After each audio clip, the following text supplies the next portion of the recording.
Bismillahirrahmanirrahim. Assalamualaikum warahmatullahi wabarakatuh. Para ibu, kita tetap mengkaji kitab Irsyadul Ibad yang kali ini membahas tentang keimanan, tentang bab iman. Kita sampai di Maratibuddin al-Islam wal iman wal ihsan, fase-fase dalam agama Islam, tingkatan-tingkatan dalam agama Islam, dalam beragama menurut syariat. Yang pertama al-Islam, Islam, kemudian iman, kemudian ihsan. Para bapak, para ibu, tingkatan-tingkatan beragama ini, yang ada 3 ini didasari oleh hadis, hadis yang berbunyi wa akhraja qala al-musannif wa akhraja Muslimun. Imam Muslim meriwayatkan sebuah hadis an Umar bin Khattab, bersumber dari sahabat Umar bin Khattab radhiyallahu anhu. Pernah bercerita, sahabat Umar pernah bercerita, bainama, di suatu waktu, nahnu kami inda Rasulillah sallallahu alaihi wasallam, duduk Rasulullah sallallahu alaihi wasallam pada hari itu. Artinya Imam Muslim meriwayatkan hadis yang bersumber dari sahabat Umar bin Khattab.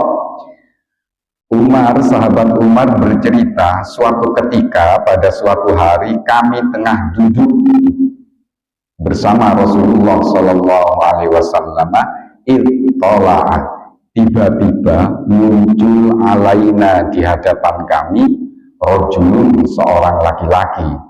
Jadi ketika kami sedang duduk bersama Rasulullah, kata sahabat Umar, tiba-tiba ada seorang laki-laki muncul di tengah-tengah kami.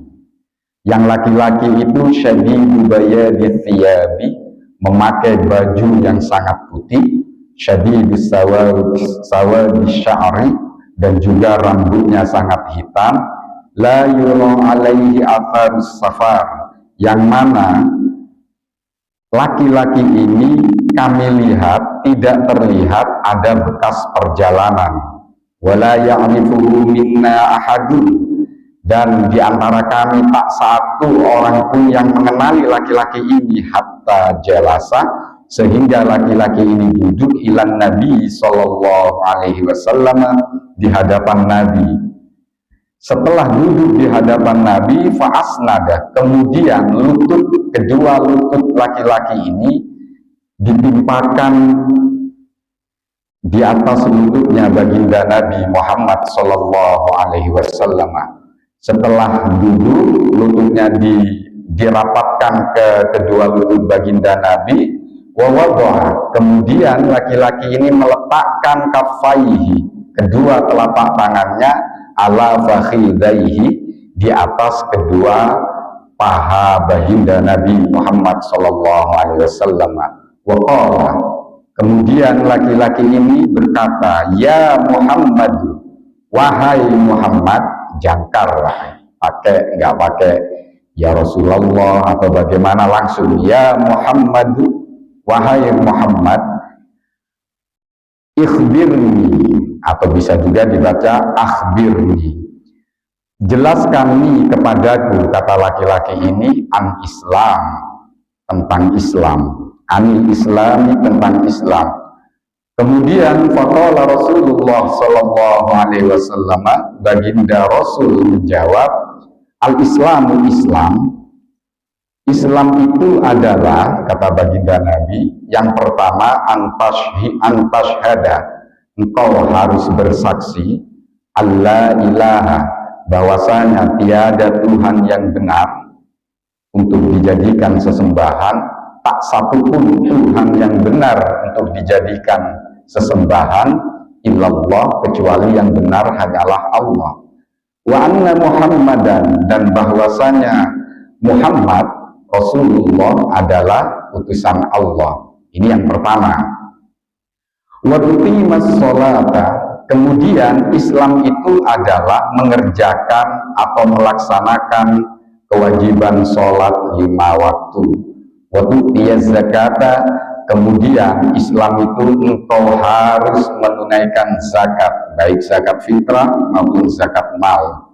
Watasuma, kemudian Islam itu adalah engkau harus berpuasa Ramadan ketika bulan Ramadan. Watahujjal baita, dan kemudian engkau harus melaksanakan perjalanan menuju Baitullah, berhaji menuju Baitullah, tetapi ini statota, jika engkau mempunyai kemampuan ilaihi, melakukan menuju Baitullah, sabilan, biaya perjalanan pulang dan pergi.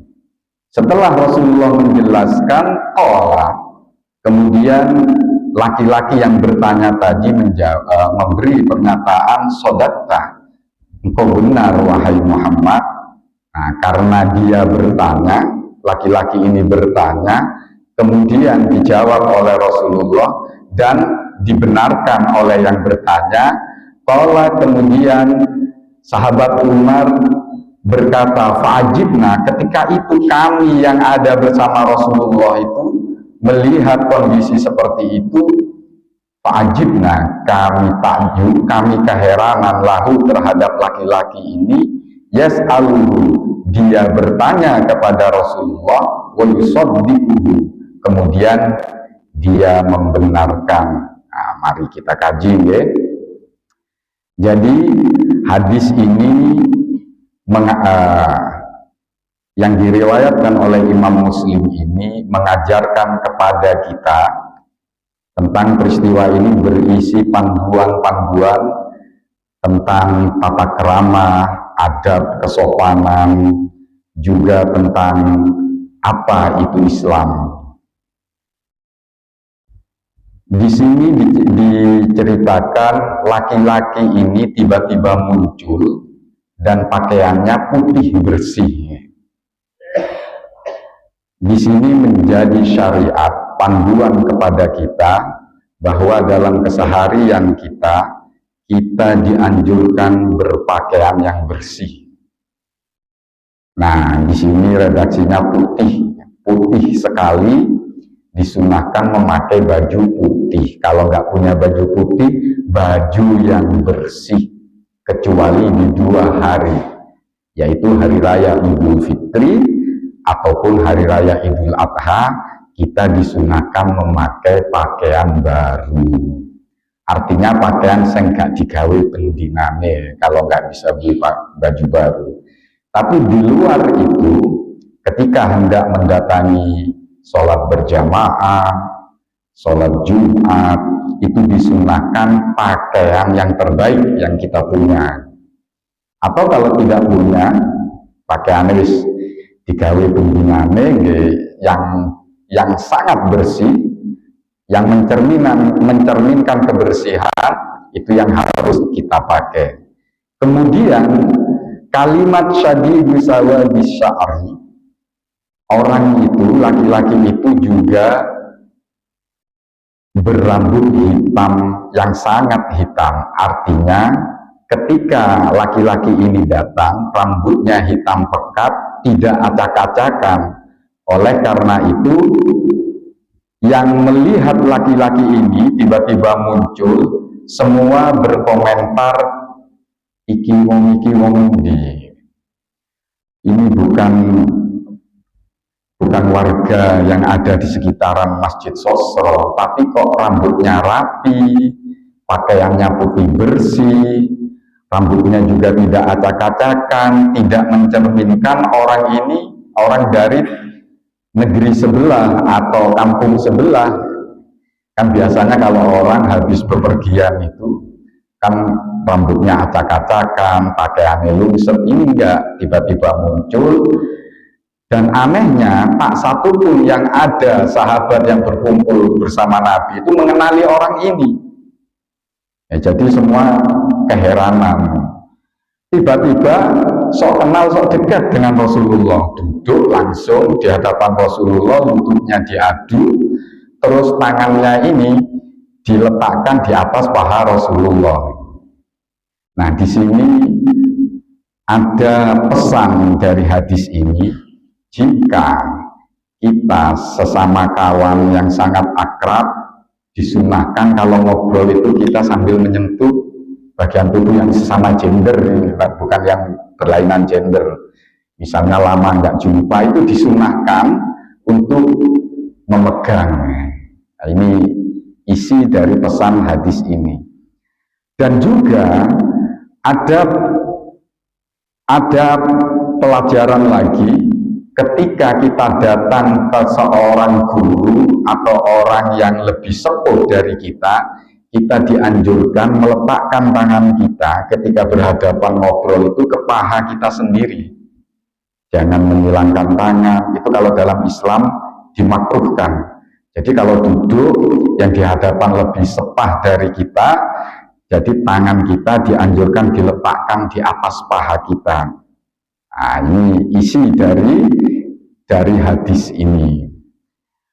Kemudian karena dia meletakkan tangan kepada Rasulullah, maka sang laki-laki ini memanggil Rasulullah bukan dengan kalimat ya Rasulullah, tapi ya Muhammad. Di sini mencerminkan bahwa laki-laki yang datang ini mempunyai hubungan yang sangat dekat sekali dengan Rasulullah. Nah, itu. Jadi makanya ada perbedaan pendapat ya. Kalau ada kelompok lain tidak berani menyebut nama Nabi Muhammad itu tanpa ada kalimat Sayyidina. Apakah ini benar? Apakah ada dalilnya? Ada dalilnya di Al-Quran. A'udzubillahi minasyaitonirrajim. La taj'alu du'a'ar rasuli ka du'a'i ba'dikum ba'da. Artinya, kalau pakai bahasa bebas, jangan sekali-sekali engkau memanggil Rasulullah seperti kamu memanggil sahabatmu sendiri. Nah, sama kayak budaya yang ada di tanah Jawa ini kan, nggak terbiasa misalnya memanggil seseorang itu langsung nama, mesti diawali dengan Pak atau Mas. Apalagi kalau ke baginda Nabi Muhammad Sallallahu Alaihi Wasallam.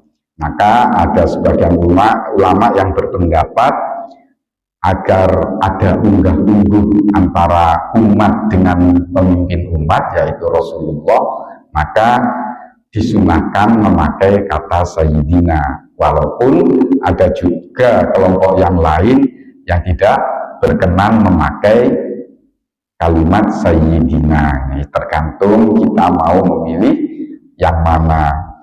Cuman kalau kita seorang Jawa maupun seorang Madura itu pakai rasanya memanggil orang, apalagi yang statusnya lebih mulia dari kita. Jadi di sini mencerminkan keakraban, oleh karena itu memanggilnya ya Muhammad. Wahai Muhammad, akhbirni, informasikan kepadaku, ceritakan kepadaku bahwa tentang Islam. Dijawab oleh Rasulullah, Islam adalah engkau harus memasrahkan dirimu. Ini kalau dipanjangkan ya. Engkau harus memasrahkan dirimu, pasrah sepasrah-pasrahnya dalam hatimu, dalam pikiranmu, tidak menemukan satu Tuhan pun yang secara benar dijadikan sesembahan kecuali Allah. Jika di hatimu menemukan itu, lalu meyakini bahwa yang bernama Muhammad adalah utusan Allah, diekspresikan melalui lisan, melalui lidah yang terkenal dengan kalimat syahadat, diucapkan asyhadu an la ilaha illallah wa asyhadu anna muhammadar rasulullah, maka ini masuk dalam fase Islam. Baru coro dulu, kakinya baru menginjak tapi belum masuk, baru Islam tapi belum masuk. Dia akan dinamakan Islam kalau dia mampu meyakini, mempunyai keyakinan bahwa ajaran yang dibawa oleh Rasulullah bersumber dari Allah Subhanahu wa Ta'ala. Jika kita punya keyakinan ajaran itu bersumber dari Allah, maka kita wajib menjalankan ajaran itu. Yang pertama, mengerjakan sholat 5 waktu. Karena ada perintah dalam Al-Quran, wa aqimus sholat, dirikanlah sholat. Kemudian, wa tu'tiyaz zakah, wajib mengeluarkan zakat, baik zakat fitrah maupun zakat mal. Kemudian watasuma Ramadhana, wajib melaksanakan puasa Ramadan. Yang pertama, meyakini Allah, diucapkan secara lisan dengan bersyahadat. Lalu yang kedua, mengerjakan sholat. Mengerjakan sholat itu harus tahu syarat-syaratnya sebelum mengerjakan sholat dan kewajiban-kewajiban, gerakan-gerakan yang wajib yang ada di dalam sholat. Insya Allah kalau kita ditakdir terus mengkaji kitab ini, nanti akan dijelaskan rukun sholat, syaratnya sholat. Kemudian mengeluarkan kewajiban berupa harta benda yang disebut zakat mal. Zakat mal itu, misalnya kita punya endapan harta yang nilainya mencapai 1 nisab atau lebih, gampangan duit 25 juta. Selama 1 tahun tidak berkurang sedikit pun, bahkan bertambah, dalam hitungan tahun, 1 tahun ke depan, maka hukumnya wajib dikeluarkan 2,5%-nya. Bahkan Bu, kalau misalnya mempunyai kewajiban zakat mal tidak dikeluarkan, lalu seseorang itu meninggal dan ahli warisnya itu tahu kalau si orang tuanya nggak pernah menunaikan zakat mal, hartanya haram dibagikan. Diwariskan itu haram, kecuali kalau anaknya tahu, kalau ahli warisnya tahu. Jadi dikeluarkan dulu 2,5%, baru diwariskan.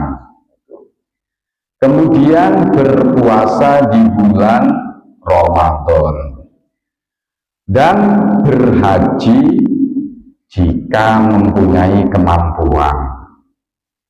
Nek mampu, punya uang lebih misalnya, maka seseorang itu berkewajiban haji. Kalau nggak punya uang Ustaz, apa kita berkewajiban bekerja keras, misalnya untuk membayar ongkos naik haji? Tidak diwajibkan.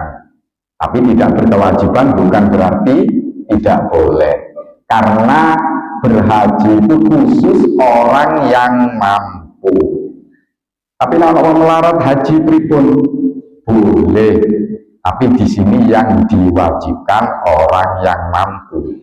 Terus bagaimana dengan fenomena yang ada di Indonesia, antri sampai puluhan tahun?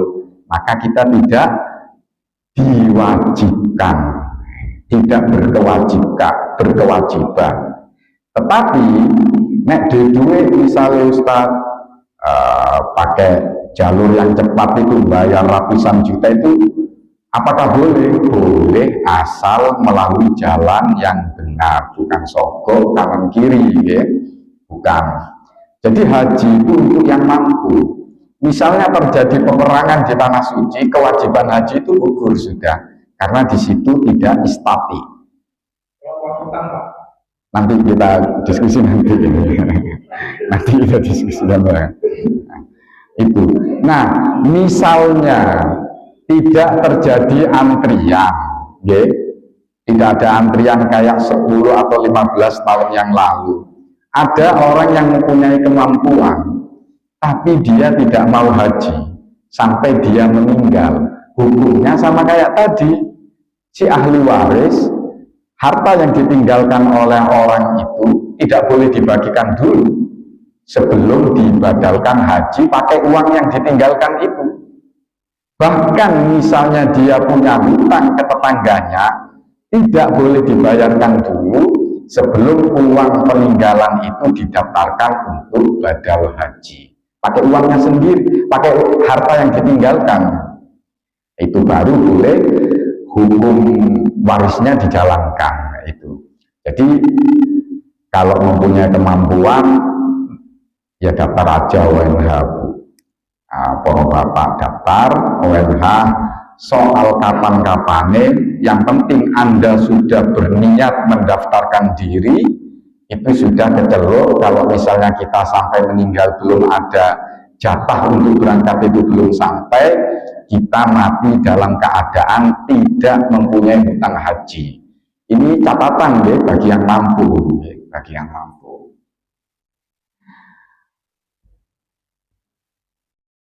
Kemudian karena orang ini, laki-laki ini bertanya, dijawab sedemikian rupa oleh Rasulullah, lalu dia mengatakan, engkau benar Muhammad. Ini yang membuat para sahabat yang hadir ketika itu menjadi keheranan. Dia yang bertanya, kok dia yang membenarkan. Kurang berapa menit? Kurang 10 ya.